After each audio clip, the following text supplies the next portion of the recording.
Hi everyone, welcome back to my channel. Sabay na umalis si Paolo Avellino at Kim Chiu, kung saan ay spotted ang dalawa sa airport, buong detalye alamin.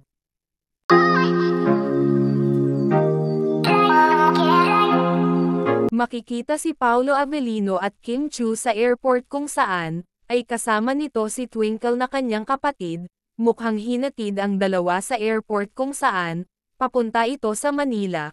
Mukhang ang naturang video nga ay kuha noong nakaraang araw at ngayon lang ito pinalabas kung saan, ay katatapos lang ang pangalawang cycle ng kanilang taping sa Cebu.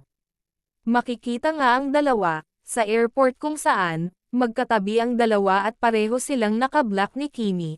Makikita naman ang paglapit ng mukha ni Pao kay Kim Chiu habang nag-selfie ang dalawa.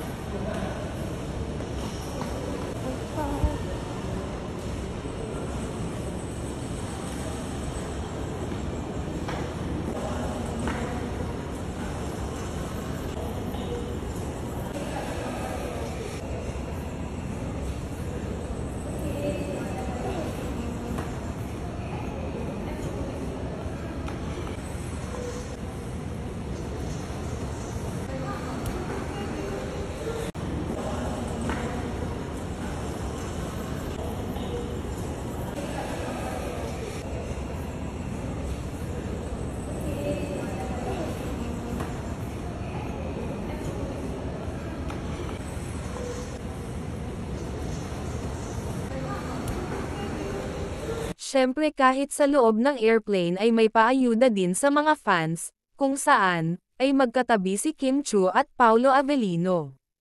Samantala, pagdating nga sa Manila, ay diretso naman kinabukasan ang dalawa, kung saan, ay nag-audio record ang dalawa, para sa kanilang nalalapit na ASAP performance sa ibang bansa.